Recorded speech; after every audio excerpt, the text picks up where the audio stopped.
欢迎收看关键时刻，川普心心念念的和平委员会开会了。这个开会有没有人去？可多的人去。一进场之后，你看到这么多人一字排开，都在欢迎川普大帝你来了，甚至每个人都开心的签约，甚至还有什么？连笔都直接奉送上去，而且每个人在握川普的手的时候，那一种发自感谢的那种眼神，是我们在国际上面完全没有看过的。好，但问题点就在这个地方，因为今天去的这些国家们，被现在国际外界说他们都是一群坏人们。什么叫做坏人？你看到《卫报》发的这一张政治讽刺的漫画上面，你就可以知道一件事情。他说，川普身边的这些人，要么是这种小丑型，要么是什么黑武士，或者是感觉笑起来非常非常贼人，都是这种漫画里的反派人物。是国际上面在嘲笑川普。但我们要问的就在这个地方，坏人应该是跟好人是为敌的，那为什么这些坏人要跟川普来谈生意、做朋友呢？大家不要忘了，过去这些坏人都是中国，都是习近平的好妈吉，因为他们没有选择，我只能选中国。但是今天川普来了，他伸出手了，这些坏人们当然要把这个手给牵起来。我跟美国做生意，我为什么要跟中国做生意呢？而且搞定这一些坏人们的只有川普一个人。好，这是第一个问题。第二是什么？他现在当你今天把手牵起来之后，更凸显一件事情：原本站在习近平旁边的这一些人，不就完完全全跳槽到美国这了吗？那不就代表中国的在国际上面这些商业伙伴又一次被川普给端掉了吗？所以国伦哥，今天我们看到了这一个政治讽刺的漫画出来之后，完蛋了，大家还在笑他啊，川普你旁边都是坏人。但是现在最紧张的是谁？是习近平。他看到这一幕的时候，完蛋，我经营这么久，我投入了这么多的资金，然后跟委内瑞拉那种一样，一次又打水漂了。对，这张图就可以看出为什么这些人愿意要跟川普一起组和平委员会，一起推进世界的和平，是因为这个是英国卫报。英国卫报现在在形容所谓的川普和平委员会的成员有谁？有黑武士啊，有杀人魔杰克啊，有最坏美国人小朋友最怕的小丑啊。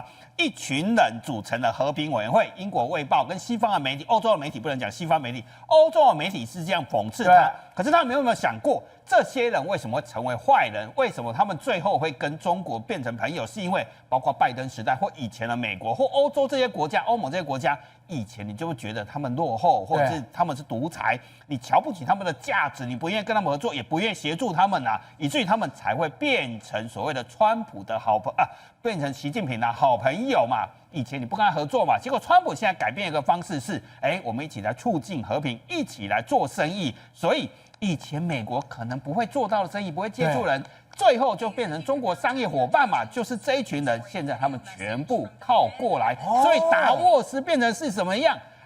是川普拉墙角一个最好的地方，把过去欧洲人不屑跟他们合作的人，全部变成一起合作的商业伙伴，一起加入这个联盟，好好的谈怎么样和平。对，跟坏人谈和平是最有效，因为他们才会可能会做坏事，或者是他们独裁国家，对，因为国家不该安定嘛。所以川普这一招是非常厉害的。而且里面最好笑的是什么？今天当这么多人那边签约的时候，加拿大的卡尼他不见了，因为他被退群了。川普本来还邀请说加拿大能够加入这个所谓的和平委员会嘛，结果川普现在发一个在推特发文说，很遗憾的，我通知加拿大总理，因为你被退群了，你不愿意促进所谓的世界和平，所以你现在本来我还邀请你加入了，所以以后你不能加入。结果现在卡尼开始到呼吁说，大家一起来对抗他，有如中国的马前卒，因为现在大家看他会变成你到底是哪一方嘛？国伦哥，我们刚刚看到的是什么？是和平委员会，那个盛况也太扯了，所有人哦。恭敬的起身迎接川普来，那个话叭，有这么多人，那种巴林王国代表、摩洛哥的外交大臣、阿根廷的、亚美尼亚的、亚塞拜然的、保加利亚的、匈牙利的、印尼，全部都到了。你知道川普进场的时候，这些人本来还躺在那边等嘛，因为川普每一个会议你要等他都等1-2个小时。结果他进场的时候，这些人所有人都起立，而且赶快把西装拉好，拉了比你站得直直的，有如自己本来就是总统了，还是迎接自己国家的总统来进场那种态度。然后跟他签约的时候，每个都很开心。你看这个画面，哇！到底谁才是总统？对，一群总统在等他们的总统进场的画面，然后毕恭毕敬了。接下来签约的时候，每个都很开心哦，开心的。你看到旁边那个要笑着跟他讲，一起秀然后还再来，如果他们有机会啊，你看握手握得很用力啊，如果有机会的话，他们还主动跟川普谈话啊、聊天啊，看有没有机会把双方的距离拉跟总统。你看他那一副头发还看得出来，其实。很多国家其实都加入这场会议，也不是都坏朋友啊！这个土耳其的埃尔段啊，你看握手握得多用力。他刚刚是川普要跟他握手，他马上好，我来，赶快伸出手了。每个都非常的开心。达沃斯论坛变成什么？世界领袖跟川普做生意的大场合，因为每个人都知道跟着川普脱中入美赚大钱，这是一件好事情啊！所以你可以形容达沃斯怎么突然间变成脱中入美的好场合？你要注意看哦，很多都是中国好朋友，包括哈萨克，那上合会主要成员，或者是中亚5国主要成员。文哥，你看他还跟他怎么样换笔？现在各国领袖最喜欢做的事情是赶快趁机会收集川普的相关的东西，这是纪念品吗？回去要跟人家炫耀，我手上有川普的笔那多开心的跟什么一样？回去不知道跟自己的小孩好不好？告诉他的小孩告诉他，我们家传家之宝就是曾经跟川普交换过笔哦，这很重要哦。传家之宝以后价值高不啊？这个是哈萨克的总统，你看他跟他悄悄示意，以前习近平的最佳商业伙伴。当然，他为什么会这样？现在好不容易机会能够加入好学生同盟啊！你以前为什么坏班的同学为什么坏班？因为你们好班的排挤他嘛，握手握了这么用力，完全改变了。为什么这些人会加入达沃斯论坛？同时也发布了影片，包括加萨走廊新成立的国家委员会负责人阿里沙斯博士，还有川普的女婿库许纳自己也去做简报。这个影片其实我们都可以看得到，非常的精彩。他当然现在描述的是加萨现在其实非常的辛苦，但是他相信一件事，对了，叫哈马斯解除武装。这对于他们加萨人民的生活改善是非常重要的。如果没有这么铁腕的计划的话，美国加萨不会换来和平。而且你现在看到哦，这个川普的女婿亲自简报去做这件事情，然后你看这每一个简报，我跟你讲说，你在一个商业上是不是？你是跟下面的客户在推什么东西？这哪是什么和平委员？这是一个商场了。我们可以形容这个叫什么？你知道吗？未来地中海最繁荣的城市。地中海的杜拜即将要诞生，一样都是阿拉伯的世界会产生一个地中海的杜拜。你看这个摩天大楼像不像杜拜棕榈树的岛一样？他还讲货船以后会有多少吨啊？有多少的工作机会都会进来，盖成的新城会长成这样。有没有机会？每个都出10亿美金，对于美国来讲，这都是很小的预算。你可以想象，如果它变成杜拜的话，会有多么繁荣的景象在这里发生。而且我觉得里面最妙是什么？是这个人沙阿斯博士。坦白讲，加萨不是跟以色列是仇人吗？但是以色列跟美国非常好，对不对？就一般来说，他应该最讨厌美国。但是你看到他说，首先感谢川普总统，还有埃及、卡达、土耳其，在这个拉法口岸这个地方双向来开放。他第一个是谢谢川普的，表示什么？赚钱比什么都还重要，赚钱是第一的。所以这代表什么？这个地方也必须要得到以色列的同意嘛。以色列跟美国，那以色列跟美国，当然埃及跟卡达、土耳其其实是比较反美的，尤其是埃及以前发动过中东战争嘛，他们都可以愿意双向开放拉法的口岸，代表什么？以后这个地方就是投资赚钱的地方，打仗就不会再发生了。所以川普竟然用他的方式让这个地方换来和平。所以和平委员会根本知道这一场根本知道招商大会，尤其是我们看到这一段，他特别泼了什么？是加萨现在坦白讲真的非常惨，但是加萨越惨就代表它重建的商机是越大的。所以我告诉你哦，最近格陵兰岛已经开始，都可以看到瑞德哥还告诉我，美国人已经开始去买格陵兰的土地了。接下来可能很多人你要赶快做准备了，要去加萨准备掏金了。你试想有没有机会，你也可以参与一场重新打造杜拜的机会。所以库许纳这个简报，川普他真是聪明，赚钱才是王道。为什么赚钱才是王道？我们来这张图，当然欧洲是怎么嘲笑他？欧盟做了这张图嘲笑他们这些左派嘲笑他。这些和平委员会委员就是连自来水都不能安全饮用的国家名单，所以他们认为说这一些参加都是一些落后的国家，这些没有自来水的国家。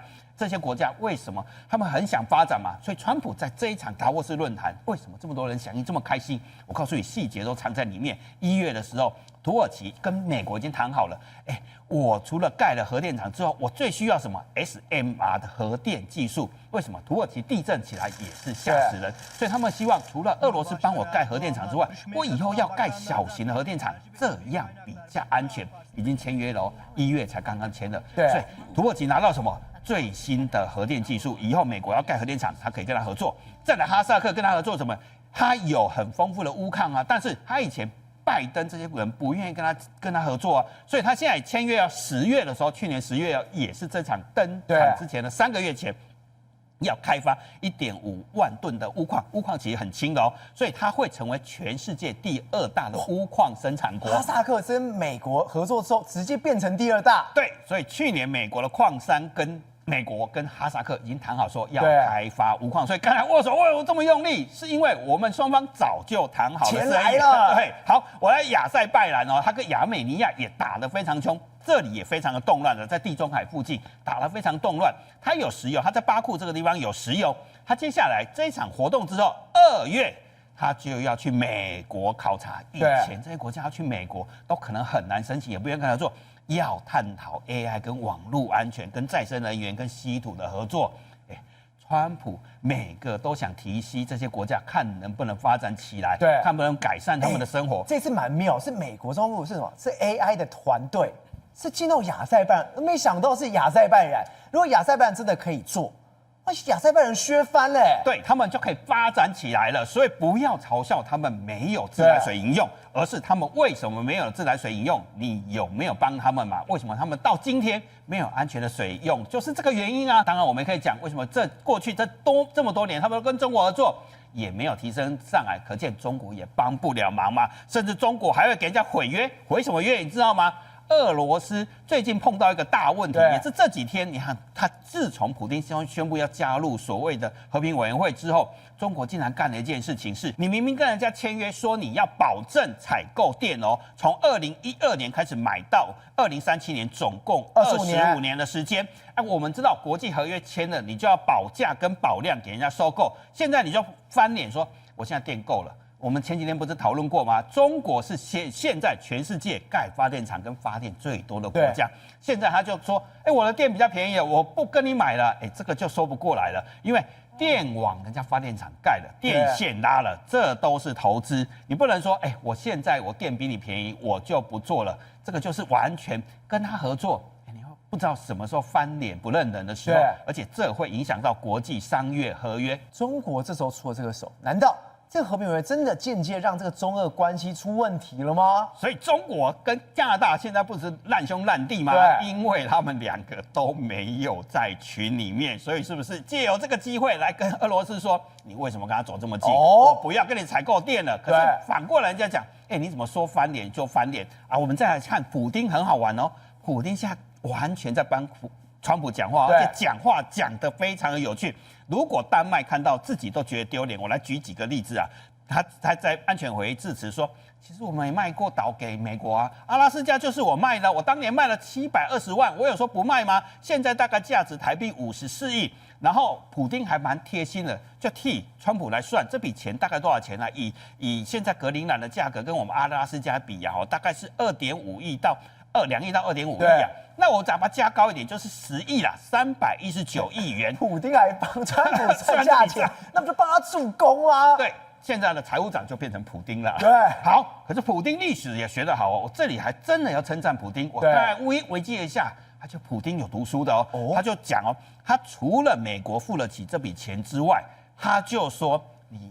丹麦现在叫卫善，你知道吗？你1917年了，其实你把维京群岛卖给美国，难道你卖过了？难道你忘了这件事情吗？在加勒比海有一个岛叫维京群岛，你当年还不是卖过了？而且他还讽刺他一下，你格陵兰其实也是你的殖民地啊。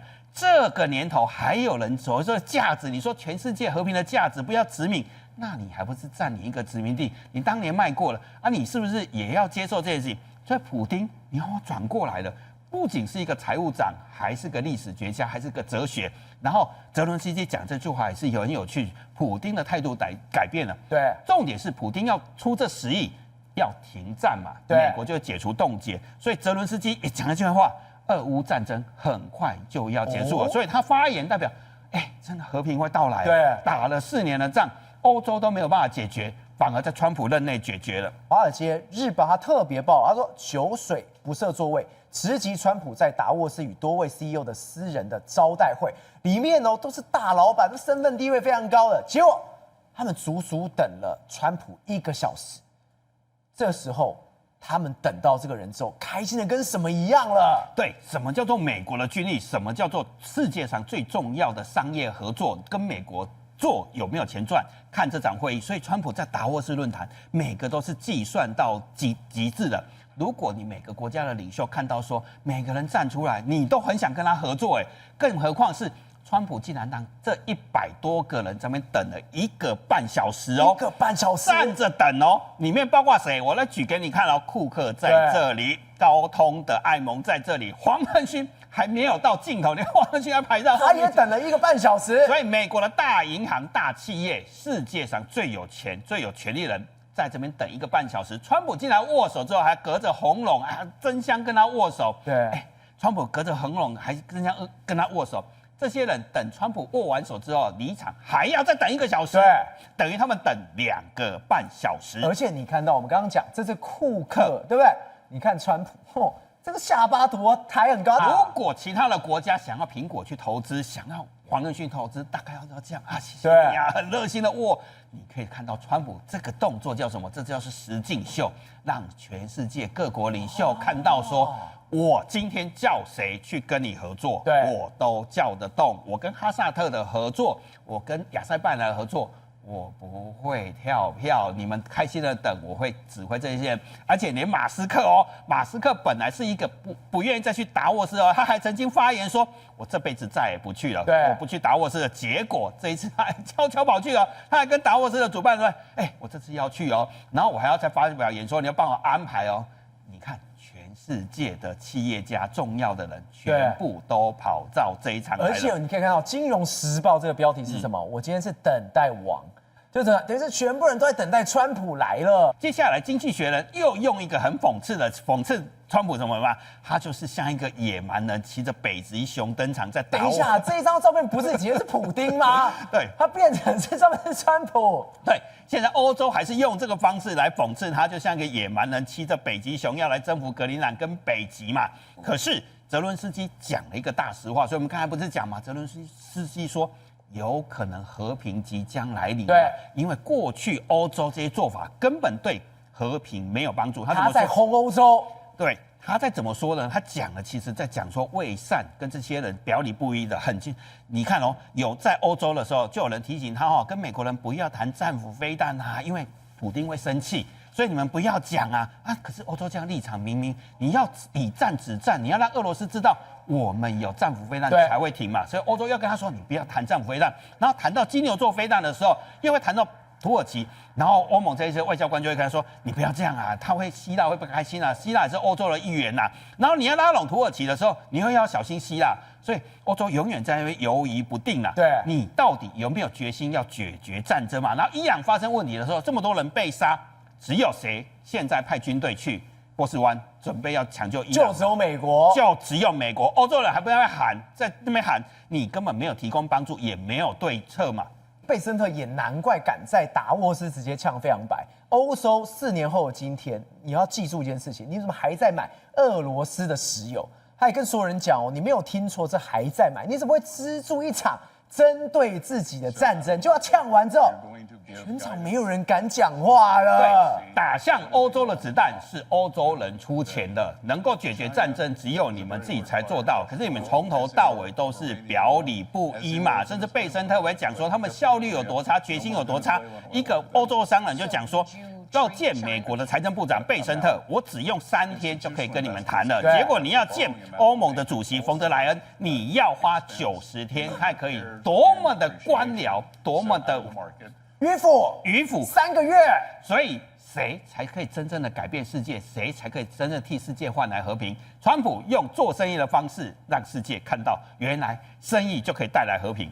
宇轩，川普只想跟大家讲一件事情：如果这些坏孩子，如果我拉你一把上来的话，大家有钱一起赚。但是如果你今天不给面子的话，我就要把你处理掉。别忘了哦，这几天，《华尔街日报》它特别发了一篇出来，他说在今年2026，他要把古巴的政权给颠覆掉。对，没有错。你看到川普呢，今天呢，在我们讲的 Davos， 他莫名其妙在经济论坛里面谈到了当初怎么把委内瑞拉给剿灭的问题。他其实呢，不是讲委内瑞拉，而是讲给下一个国家听，包括你说伊朗，包括你说古巴，可能呢都会适用。为什么？他说，因为呢，他在对于这些没办法对外谈论的战争武器的时候，他讲出说从来没人听过的。而且你知道吗？他说当时委内瑞拉连一发子弹。他说的子弹是什么呢？代表包括防空飞弹，包括导弹，连发都没有发。但你想想看哦，当时委内瑞拉死的是什么？黑黄蜂部队由古巴派来的，对不对？那很强哎。对，但更可怕的你知道是什么吗？来，这是美国如果有阵亡将士，他呢送回国内呢，都用这种棺材披着一个国旗。你看1、2、3、4、5、6个壮汉把他抬。结果呢，古巴呢阵亡之后回到他们的国内啊，那时候在现场直播，右下方还有我们讲手语老师哦，才知道手上拿的是什么，你知道吗？就是他们的阵亡将士。等一下，这么大的一个人，对，他就一个人用一个箱子这样子直接抬着走。对。川普刚刚有讲说，这是一个很神秘的武器在上面。如果连一个人他都可以把它毁成这个样子，要么是把它烧掉，要么是他在被打到的时候，他的身体可能有1/3或1/2是消失的。因为那时候不是有一个目击者还说听到说啊，我那时候听到很高频的声音，这受不了了。所以各位啊，搞不好这个武器真的我们讲了，真的可以把它非动力武器挫骨扬灰。什么叫非动力？就它不是一般的那种传统子弹，到底是什么也没人知道。但现在呢，美国是认真的要把古巴给搞垮。理由很简单，其实他不用废一兵一卒，他用什么经济银弹？因为现在委内瑞拉过去的石油往往全部都是送往古巴。那问题是现在古巴美国还会送给你吗 ？No。所以包括他跟你讲说，任何的 oil or capital 资金、石油 zero 都不送给古巴，而且呢建议说你最好在为时已晚之前赶快跟我们达成协定。但是古巴的总统卡内尔呢，偏偏脾气特别硬，穿着一个军装跟你讲说：“我坚决抵抗到底，我拒绝恐吓，我就是不要。”哦，他有黑黄蜂嘛？对，来，我带你看看古巴现在是要跟美国宣战哦，看看他们的战力。来，一群我这样坦白说我看到我心都凉一半了。为什么？我大概以为是美国什么2战老兵那种纪念大会，不是，真的，这个老伯伯，这个阿公，对然后唯一稍微有一个把手的壮汉。拿着这非常老旧2战的 AK-47，就你现在看到的，阿公拿 AK 在试枪，在打靶，装神弄鬼，搞什么嘛？哪有人这样子训练？然后你跟我说你拿2战的 AK， 然后趴在地上，我也不知道你到底在演练什么。然后说我要跟美国对抗，甚至有一个比较年轻人拿着一个步枪开始在实弹射击，对不对？他在伪装成神圣作战，然后结果他就在我们讲的这种类似铁栅栏后面开始拿着枪在那边射，在那边射。但你知道他射到一半之后发生什么事情吗？有一台脚踏车来，有没有看到？脚踏车就这样过去，然后前面甚至还有人骑车。你也太离谱了！你打靶的位置你要挑过吧？本就乱搞。然后还有他说没关系，你嫌我们 AK 烂，我们地雷作战，真的要买地雷哦。就你知道找来谁来买地雷吗？一堆妈妈然后在地方妈妈来买地雷。对，地方妈妈买地雷地方妈妈小心踩雷。然后就在地上那边挖那个草，挖。那我还以为你在公园种树植树节怎么会把地雷放在公园？公园不就是一般人民去的吗？然后这妈妈指挥所你知道吗？在整个很像社区活动中心里面，然后也没有电脑，就贴一张纸，非常烂的纸贴在墙上，然后有一个海报，然后开始跟大家讲说我们的作战就是要跟美国这样打然后底下你看做一堆我们讲的要死不活的那种老灰啊，然后想说这什么情况？现在在讲什么东西什么时候可以领便当，有零食可以吃？美国还是玩真的你在那边演戏对不对？来，最近一艘George Bush 就乔治布希号。航空母舰核动力的已经呢在古巴距离大概137公里左右，突然间开到那边，然后突然间就消失了。然后包括硫磺岛也是硫磺岛号，还有圣安东尼号，你知道这是什么吗？这是2栖登陆舰，然后呢也突然间开始往那边转移阵地，所以代表说随时瞬间它都可以把古巴呢夺取成为他的一个囊中物，甚至连共和党的这个众议员哦，这个叫吉美内斯，他都发布一个 AI 影片，但我觉得这个 AI 影片可能会成真，他会变大预言家。为什么？他直接把呢古巴的前总统卡斯特罗，也就是把古巴人搞到天翻地覆，一堆人被迫害的那个，还有呢卡内尔来，就是你现在看到的影片，两个人卧在床上吓得要死，然后外面的黑黄蜂呢全部变死黄蜂，然后躺在床上说怎么办？你看我看你川普真的要来了。最后面呢，美国的 Delta 直接呢冲入到里面，然后呢把他们两个抓走，活脱脱带走。但是我不知道为什么他两个睡在一起。但是我讲哦，其实都不用这么麻烦，因为现在古巴，你知道他们最大的问题是什么吗？连他们内部人自己都在讲说，笑死人，你还要打美国，你连垃圾都处理不了。来，赵和，这就是古巴的街头啊，垃圾堆积成山，连垃圾都没办法处理的，就是代表他们整个城市的机能出现很大问题，就是没有人在收垃圾嘛，而且没有收垃圾就算哦，他们还会干嘛呢？还会停电，所以基本的商品、药品全部都没有，然后整天都就是停电，白天也停电，晚上也停电。然后呢，为什么？因为原本这些电力的供应呢，都是由石油来供应，那现在没有石油了嘛？那没有石油之后，你等于你也没办法开车出门，那晚上呢也没有电灯，那就算你有油可以开车出门呢，那你可能也在我们讲消耗你的存粮。所以呢，你知道他们现在有一种抗议方法，因为古巴呢是这种集权政府，类似共产国家，所以你要怎么抗议呢？他们只能趁着晚上停电的时候，对不对？夜黑风高，对，听到这个声音。他开始敲东西，敲锅碗瓢盆，你知道为什么吗？这个是群聚在一起敲哦。他们其实，在自己的街头巷弄里面，阳台也会一直敲哦。对，因为为什么？我只能趁着晚上表达我的愤怒啊，抗议啊，就是抗议你们是烂政府啊。但是我又怕被抓，我又怕被枪杀，因为敲这个锅碗瓢盆，你被抓到哈，要关8年。敲这个要被关8年，对，我敲我又没有打你，我又没有骂你，所以只能趁着停电，然后这样子拼命敲。你知道古巴可怜到什么程度吗？来，你看哦，真的有人哈，因为敲锅碗瓢盆哈，然后抗议停电，然后被抓去关8年哈，说扰乱公共秩序，涉违法这么重。但是他们为什么要敲？因为平常哦，你知道吗？他们有一些豪华饭店，就是给一些游客啊、观光客，比如说照我们现在去古巴玩哈，我们看到的都是欣欣向荣的龙井，也就是哇无数的牛排、牛肉、热眼、牛威克，随便你挑。但实际上他们的人民真正吃的是什么呢？牛骨头，也就是饭店这些豪华的旅客吃完之后，剩下的那个牛骨头丢给人民吃，所以他们只能在那边刮那个肉末。对，然后他们吃到那个肉末就已经很开心了，那个肉末还可以拿来卖。所以你知道有一个孙女哦，就是从国外回来，然后就带了一块牛肉给看探望她的祖父母。那祖父母看到一块活生生的牛肉，把塞弄滴了来。多久没有吃肉？他真的在哭哎，就老乡见老乡，两眼泪汪汪。今天看到牛肉，像看到他的老乡，怎么会有牛肉？那年轻人你知道吗？去到 Costco， 然后说原来有这么多肉。怎么 Costco 这么多肉？第一次看到这么多肉，Costco 都是肉，然后就吓坏了，你知道吗？就是说天哪，怎么会竟然有这种状况？所以我跟你讲啊，赶快拜托一下好不好？把古巴人一个解放。那至于对于这种美国帝国主义而有意见的这些抗议分子哦，先去看看他们怎么过活的。因为我们刚刚讲，为什么普丁要选择去和谈，要去来加入这个川普的阵营当中？我们才知道俄罗斯现在真的惨。他们的议员也太烂了吧！整个国家体系到底出了什么事情？你看到我现在一个一个剖出来，都是他们的国家摄影师拍到，要么是玩电动，什么送虚宝，还玩枪战游戏，要么是睡大头觉。对，你今天普丁也知道了，俄乌战争即将进入到第4年哦。如果是进入到第4年的话，那今天俄国的经济状况、战争的战力的状况如果好的话，那就算了。对，结果今天来讲乱七八糟的，这乱七八糟不是只有他们的战力不行而已哦，其实包含他们的杜马，也就是他们的国会。对，今天来讲，他们的议长竟然下令所有的记者都不能进去给我拍照。为什么不能拍照？你看到他说只有这个电视台的摄影师可以进去而已，因为他们可以剪辑嘛。对。那如果记者的话进去随便乱拍的话，你看他拍出什么东西哦？这几年来讲，拍到他们议会当中，你看那个这个体育官员亚历山大这一位竟然手放在另外一个议员的这个衣服上面。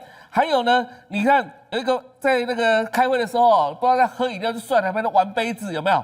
然后呢，另外这手上还拿这个转盘，在这个玩那个什么送虚宝的游戏。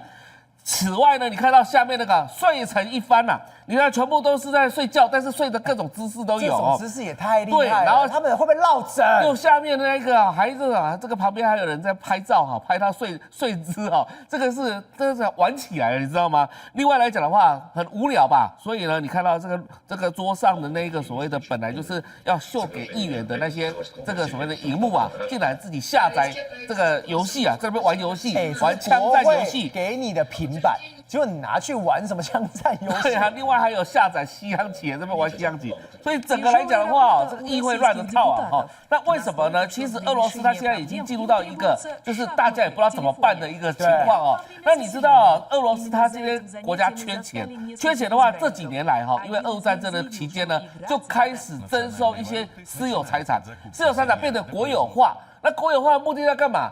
其实就是要把国有化之后的财产再变卖出去之后，赚得现金来填补那个所谓的战争一响黄金万两的那一部分了哦。那你知道呢？现在呢，问题是什么？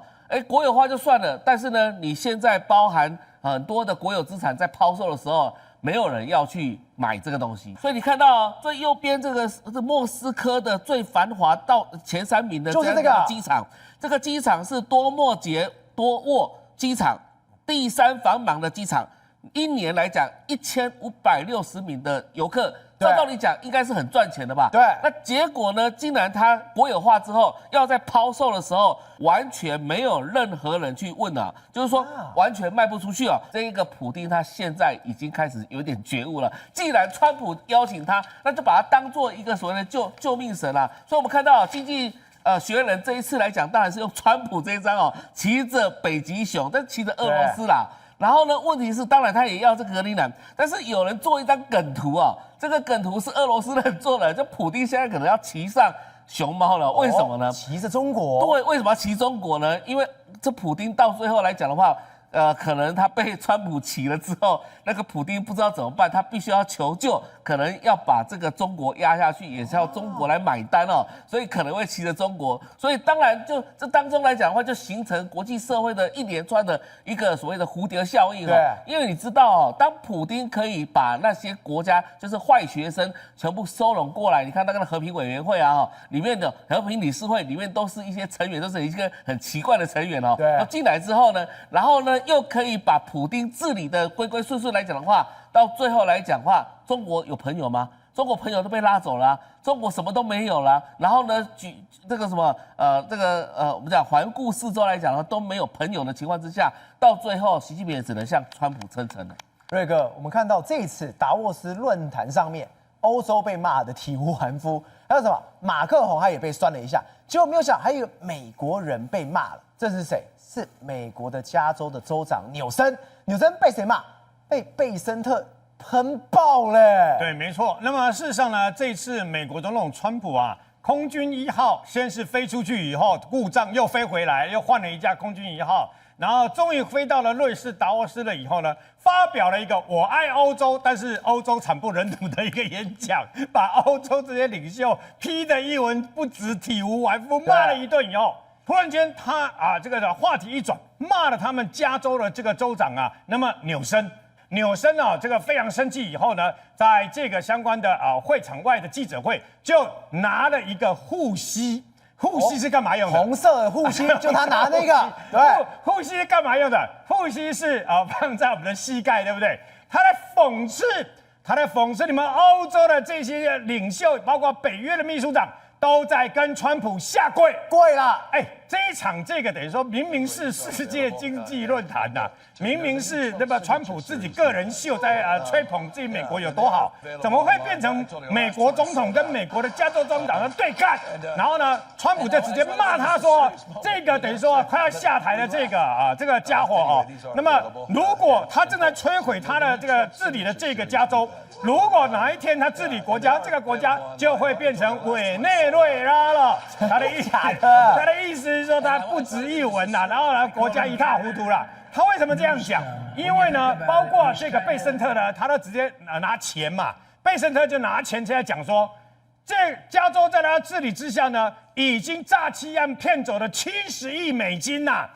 骗走70亿美金，是其他的国家，那么是其他的这个等于说，包括明尼苏达州的14倍。然后呢，那么他们现在还要做这种事，从总统、副总统到财政部长，大家都要针对这个等下纽森下手。为什么？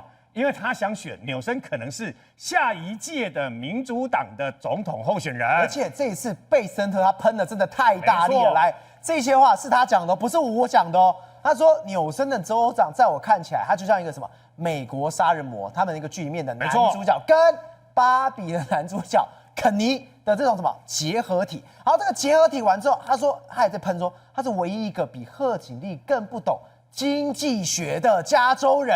他把这个杀人魔跟这个等于说芭比里面的那个男主角，对不对？对两个弄起来就是说虚有其表。然后呢，又批评他说只会带着那个亿万富翁、亿兆富翁啊，他的金主啊到处走，然后把加州弄得一塌糊涂，然后经济那个人口不断的外移等等啦，然后斥资一大堆，最主要是治安又搞不好，还有那么相关的这个大火，对不对？因为加州每年都有大火嘛，对，烧的这些很多人啊无家可归等等，他把这些就是攻击他，就是他一无是处，他干什么？不过。刚刚讲的，连川普啦、副总统啦、财政部长，你们都攻击他，对不对？对，你意外的把这个加州州长团拉高了，拉抬了他的声势啊，你反而意外把他的声势给拉高，为什么呢？因为呢，让大家都觉得，本来外国人都不知道纽森是谁，对不对？对，大家就会开始猜说这个人到底是谁？为什么贝森特他们财政部长？为什么美国的总统、正副总统，大家都在骂这个人啊？都在骂这个自己的美国人骂。那么事实上呢，加州本来就是民主党的票仓啦，对，而且又是下一届美国总统的这个等于说相关的这个有可能竞逐的候选人嘛，所以莫爱他这样骂。好，除此之外，事实上呢，那么美国很多的智库的学者也注意到一点呢，是什么呢？因为他们现在的敌人锁定，现在主要敌人已经不是俄罗斯了嘛，就是中国，是中国以后，他们发现一件可怕的事情。他们很可能美国正在训练他们未来潜藏敌人，在训练他们在军事方面。为什么呢？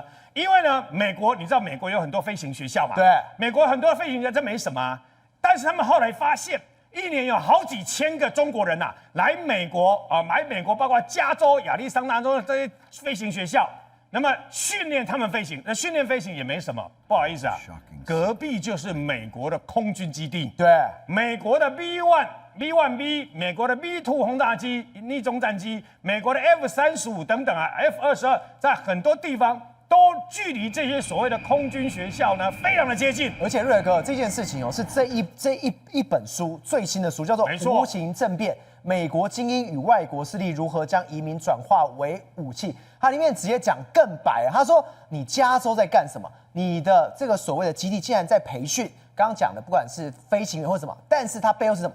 解放军。对，所以呢，事实上呢，他怀疑啊，这不寻常，大量的这些中国人来我们美国这个地方学这个开飞机啊是一回事，可他们选定的地点都是隔壁有这个逆中战机的相关的空军机场嘛、空军基地嘛，所以他认为他们这些人其心可疑呀。如果他们如果在这边都可以把我们的相关的这个资讯的能够掌握，那么还得了？我跟你讲。川普后来今年又发表个惊人之语，刚刚不是讲到那个边界的相关的移民策略嘛？对，他的 ICE 到处抓人干嘛？因为他的 ICE 在这个就是移民局的这个官员在加州被加州州长跟他对干，对不对？他今天竟然讲说，他觉得北约不知道真的会不会保护这个美国啊，所以呢，他希望北约派兵来，在美国南部的这些边界呢，协助他们抓这些非法移民。他竟然这样讲，然后北约所有的人全部疯了。到底只有川普才能够超越川普。宏观取材，厘清真相，犀利精准，深入剖析，时刻掌握关键，新闻时事不漏接。老时段，新气象，我是钟浩和，关键时刻2.0，全情出击。